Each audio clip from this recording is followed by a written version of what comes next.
நீங்க போய் என்கிட்ட வந்து மன்னிப்பு கேக்குறீங்களே மாப்ள, அதான் உண்மையிலேயே மனசுக்கு ரொம்ப கஷ்டமா இருக்கு. மாப்ள, எந்த விஷயத்தையும் நீங்க சொல்லி நான் புரிஞ்சுக்கணுங்கிறது இல்ல. எனக்கே தெரியும். எனக்காக நீங்க வருத்தப்படுறத நினைச்சாதான் எனக்கு உண்மையிலேயே மனசுக்கு ரொம்ப கஷ்டமா இருக்கு. சரிங்க மாப்ள, இந்த விஷயத்துல எனக்கு எந்த வருத்தமும் யார் மேலயும் இல்ல. போதுமா? தேங்க்ஸ் அத்தை. நான் ஆஃபீஸ் போயிட்டு வந்துடுறேன். ம்.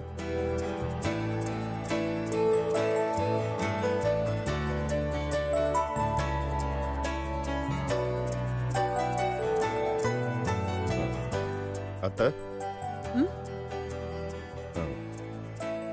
இந்த மாதிரி சின்ன சின்ன மனஸ்தாபங்கள் பிரச்சனைகள் என்ன நடந்தாலும் அதெல்லாம் நீங்கள் பெருசாக எடுத்துக்காதீங்க அத்தை. இதை உங்கள் மாப்பிள்ளையா நான் கேட்டுக்கிறேன் அத்தை. ஐயோ, என்ன மாப்ள நீங்க திரும்ப திரும்ப அதையே பேசிக்கிட்டு இருக்கீங்க? இத பத்தி இனி நீங்க யோசிக்கவே கூடாது. என்ன நடந்தாலும் நான் பாத்துக்கிறேன். நீங்க மனசுல எதையும் போட்டு குழப்பிக்காம நிம்மதியா ஆபீஸ்க்கு புறப்படுங்க. சரிங்க அத்தை, வரேன்.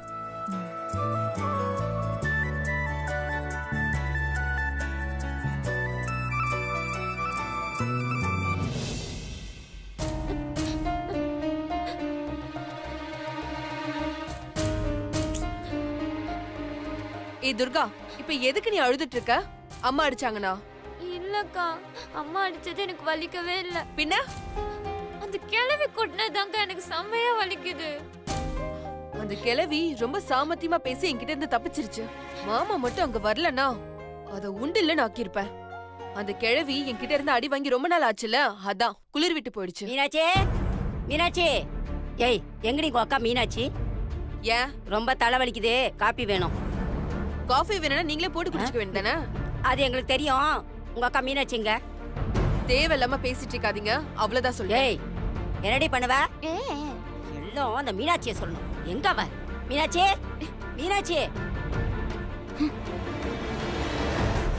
பாத்தியா சக்தி, அந்த பாட்டி எவ்வளவு திமிரா பேசிட்டு போகுதுன்னு? அவங்க வீட்ல நம்மளாம் வந்து தங்கி இருக்கோம்ல, அந்த கொழுப்பு தான். ஏய் நீ வேற, அதுவே இங்க ஒண்ட வந்திருக்கு. பாவம் துர்கா, சின்ன பொண்ணுன்னு கூட பார்க்காம மண்டையிலே கொட்டிருக்க அந்த கிழவி. ரொம்ப வலிக்குதா துர்கா? ஆமாக்கா. பதிலுக்கு நாம ஏதாவது செய்வோமா? அண்ணா சக்தி, ஒருவேளை பாட்டி சிவமாமா கிட்ட போட்டு கொடுத்துட்டா பிரச்சனை பெருசாயிடுமே. கரெக்ட் தான், பாட்டிய அடிக்கணும். ஆனா நம்ம தான் அடிச்சோன்னு தெரியாம எவிடன்ஸே இல்லாம அடிக்கணும். என்ன பண்ணலாம்?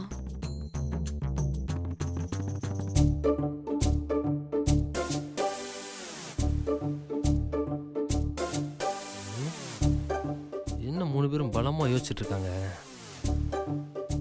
சக்தி, என்ன இது தொலைச்ச மாதிரி யோசிச்சுட்டு இருக்கீங்க? என்ன சுந்தர் சொன்னீங்க? இல்ல எதையோ தொலைச்ச மாதிரி யோசிச்சுட்டு இருக்கீங்களே, அதான் கேட்டேன். ஆமாமா, தொலைச்சிட்டோம். அதுதான் தேடிட்டு இருக்கோம் சுந்தர். எதை தொலைச்சிங்க?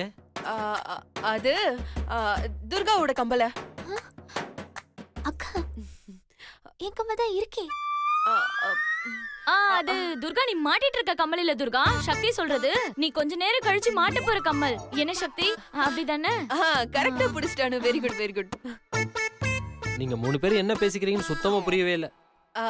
அது ஒண்ணு இல்ல சுந்தர், துர்காக்கு ஏற்கனவே போட்டிருந்த கம்பளை கழட்டிட்டு புது கம்பளை மாட்டலான்னு இருந்தோம். அது கீழே விழுந்துருச்சா, அது கட்டில் கடியில போயிடுச்சுன்னு நினைக்கிறேன். அது எப்படி எடுக்கிறதுன்னு தெரியல. கோல்டா? ஆமா சுந்தர், 8 கிராம். என்ன சக்தி சொல்ற? 8 கிராமா?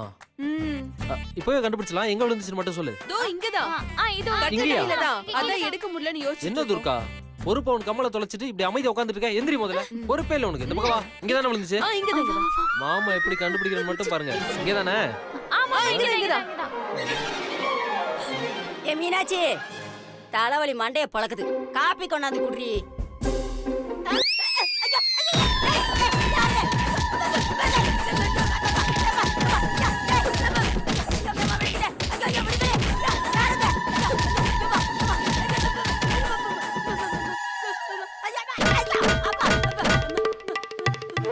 கன்ஃபார்மா இங்க தான் விழுந்துச்சா? ஆமா இங்கதான் தேடுங்க தேடுங்க. என்ன போர்வை மட்டும் இருக்குது, யாரையுமே காணோம். ஒருவேளை அந்த குட்டிச்சாத்தானோட வேலையா இருக்குமோ? நான் மண்டையில கொட்டினதுக்கும் சட்டையை பொசுக்கினதுக்கும் என்ன பழி வாங்கிட்டாளுங்க. இருங்கடி இருங்கடி, இங்க வரேன் வரேன். இங்கதான். எங்க காணோம்? சுந்தர் கிடைச்சிருச்சு கிடைச்சிருச்சு. கிடைச்சிச்சா? ஏய், எங்க ஏய், காட்டுங்க. ஏய், என்னங்கடி தலையில போர்வை போட்டு மண்டையில கொட்டிட்டு வந்தா எனக்கு தெரியாதுன்னு நினைச்சீங்களா? என்னது? ஒழுங்கா உண்மையை சொல்லிடுங்க, எதுக்காக என்ன வந்து அடிச்சீங்க? பாட்டி நாங்க உங்களை அடிக்கவே இல்ல. தேவையில்லாம எங்க மேல பழி போடாதீங்க. ஏய் நடிக்காதடி, எல்லாம் எனக்கு தெரியும். பாட்டி உனக்கு என்ன பிரச்சனை? யா சொன்னா நீ தீத்து வச்சிருவியா? பாட்டி உன் பிரச்சனை என்னன்னு மட்டும் சொல்லு, அதை எப்படி தீர்த்து வைக்கிறேன்னு பாரு. என் மண்டையில ஓங்கி அடிச்சிட்டு வந்தாங்க, அது யாருன்னு எனக்கு இப்பவே தெரிஞ்சாகணும். ம், ஓ மண்டையில கொட்டிட்டாங்களா? ம், ம். பாட்டி அதை இப்போ யாருன்னு கண்டுபிடிக்கிறோம். எப்படிடா? ஐயோ பாட்டி, எல்லாமே என் தலைவர் வடிவேலோட டெக்னிக் இருக்குல்ல, அதை வச்சுதான். அது என்னடா டெக்னிக்கு? பாட்டி இப்ப ம். சமைக்கும் போது ம், ம். எப்படி கைப்பக்குவம்னு ஒண்ணு இருக்குமோ ம். அதே மாதிரிதான் அடிக்கும் போதும் கைப்பக்குவம்னு ஒண்ணு இருக்கும்ல. அது எப்படிடா அடிக்கும் போது கைப்பக்கம் இருக்கும்? பாட்டி ரெண்டுமே கையில தானே செய்றாங்க, அப்ப கண்டிப்பா கைப்பக்குவம்னு ஒண்ணு இருக்கும்ல. சரிடா, அத வச்சு நீ எப்படி கண்டுபிடிப்ப? பாட்டி இட்ஸ் வெரி சிம்பிள். இந்த போர்வைய நான் உன் மேல போத்துவேனா, போத்துனதுக்கு அப்புறம் இங்க இருக்கிற 3 பேரும் ஆளுக்கு ஒரு கொட்டு ஒண்ண கொட்டுவாங்களாம். ம்? அப்ப தெரிஞ்சிடல யார் கொட்டாங்கன்னு.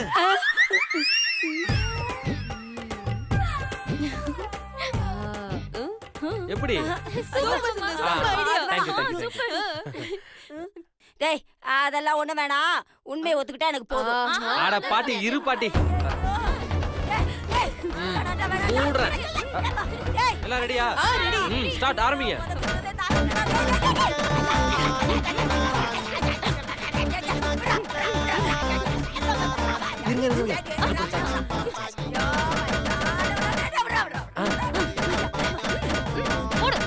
வெயிட்டிஸ் வெயிட்டிஸ்.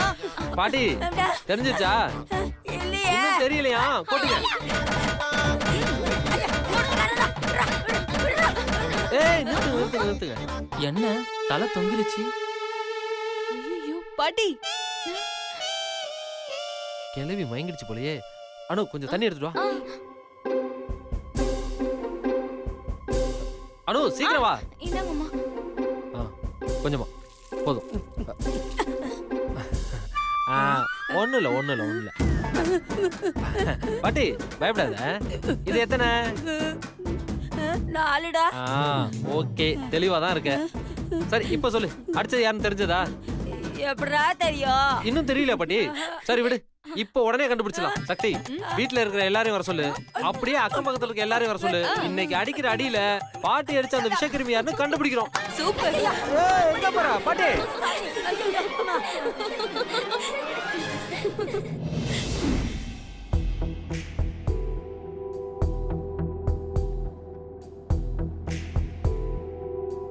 ம். சின்னவ அமைதியாவே வர்றா. சிப்புமே ஏதாவது தொண பேசிட்டே வருவா. சிப்பு மட்டும் என்ன? ம் சரி, ஏதாவது பாட்டு போட்டு விட வேண்டியதான்.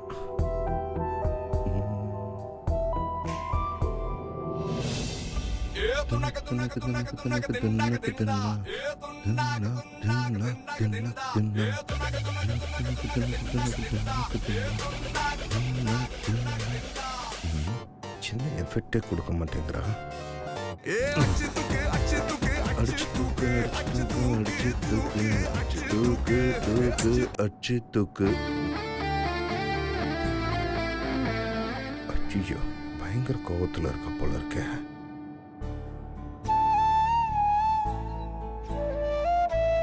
ஏய் என்ன அமைதியாவே வர்ற? உங்களுக்கு தான் நான் அமைதியா வர்றது ரொம்ப பிடிக்குமே. கேட்குறப்பெல்லாம் செய்யாத.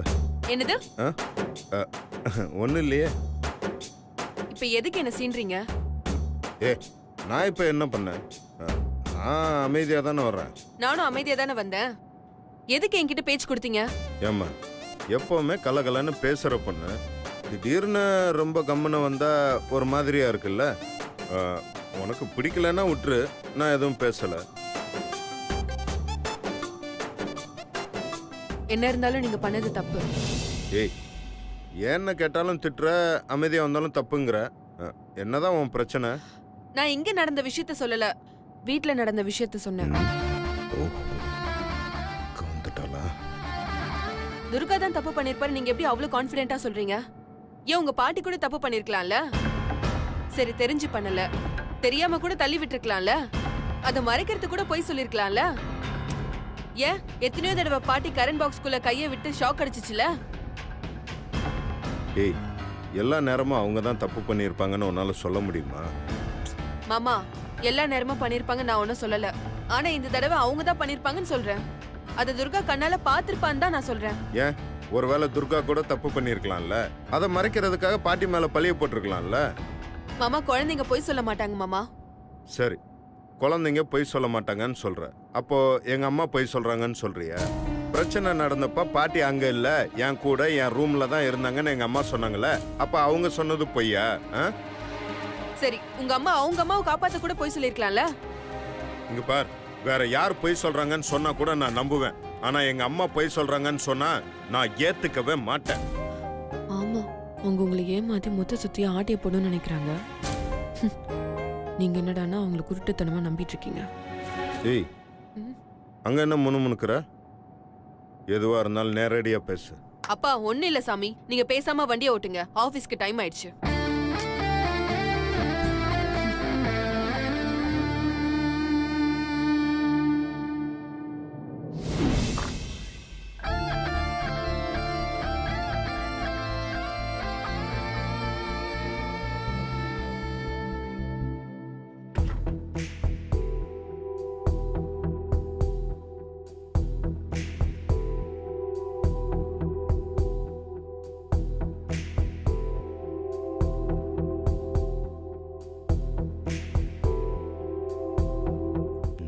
செம்ம கோவமா இருக்க போல இருக்க.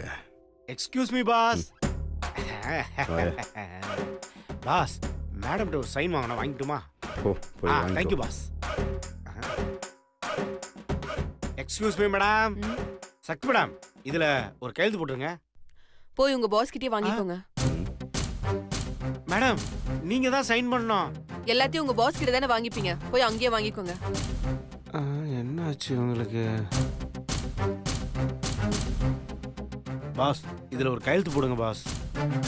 என்ன பாஸ், மேடம் செம கோவத்துல இருக்காங்க. வீட்ல எதுவும் பிரச்சனையா? நீ வேற கொஞ்சம் பேசணும், வெளியில வா.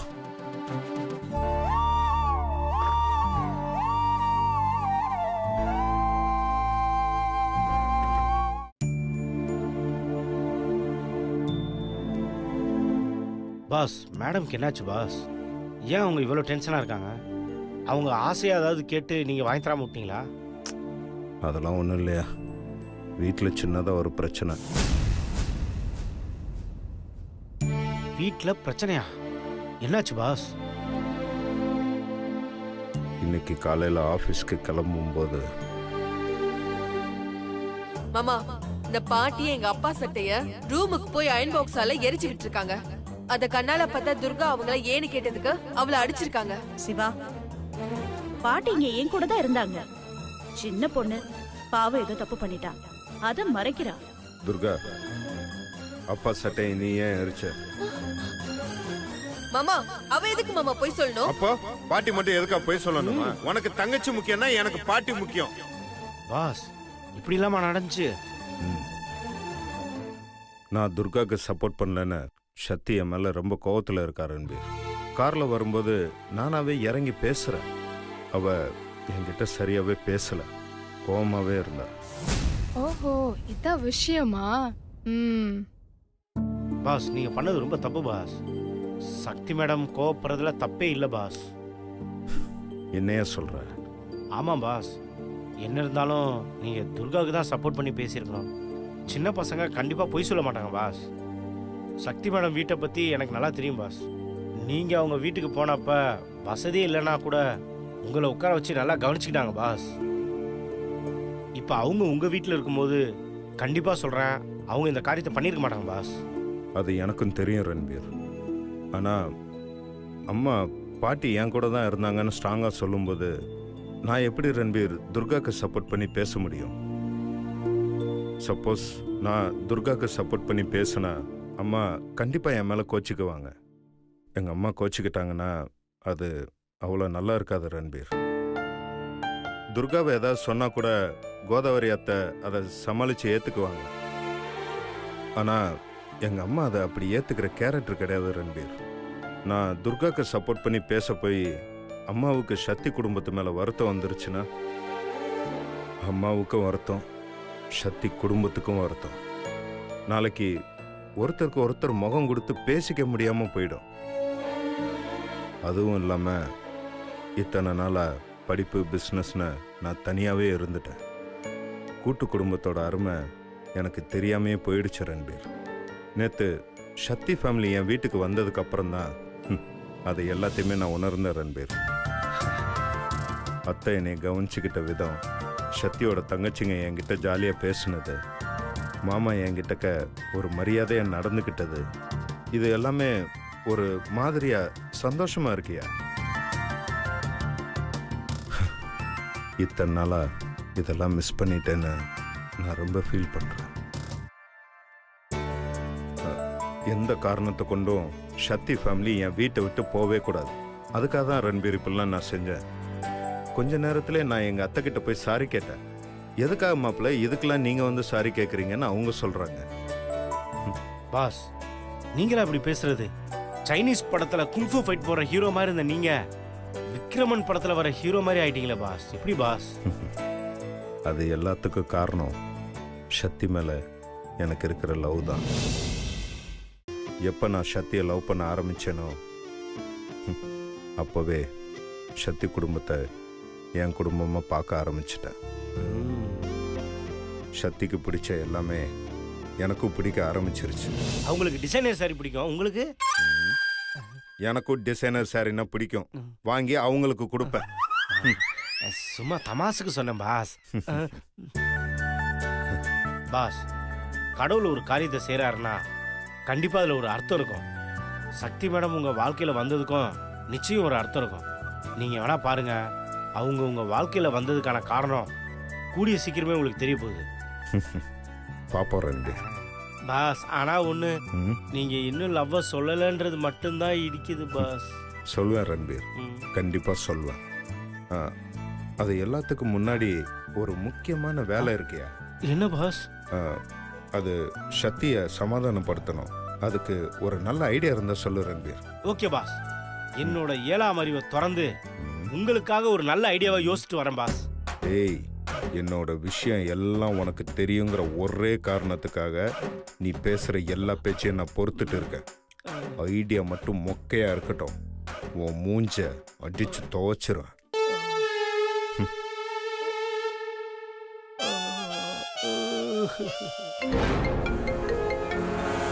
ஹலோ மேடம், ஒரு குட் நியூஸ் மேடம். என்ன? சிவா சாருக்கும் சக்தி மேடம்க்கும் ஏதோ சண்டை போல இருக்கு மேடம். சிவா சார் மேல சக்தி மேடம் செம்ம கோவத்துல இருக்காங்க. Very good. பிளான் கொஞ்சம் கொஞ்சமா ஒர்க் அவுட் ஆக ஆரம்பிச்சிருக்கு. என்ன பிளான் மேடம்? சொல்றேன். நீ என்ன பண்ற, அவங்கள டீப்பா வாட்ச் பண்ணிக்கிட்டே இரு. சரிங்க மேடம். ஏமா, யார் போன்ல? ஸ்ரீஜாமா. என்னவா அவளுக்கு? நீ இங்க வச்ச தீ அங்க இருக்கிற சிவா சக்தி 2 பேருக்கும் பத்திக்கிச்சான். சூப்பர்மா, சூப்பர். இதே மாதிரி அடிக்கடி பண்ணிக்கிட்டே இருக்கணும். அப்பதான் சிவாக்கும் சக்திக்கு இடையில விரிசலை உண்டு பண்ணி சீக்கிரமா அவங்க 2 பேரையும் பிரிக்க முடியும். கரெக்ட்.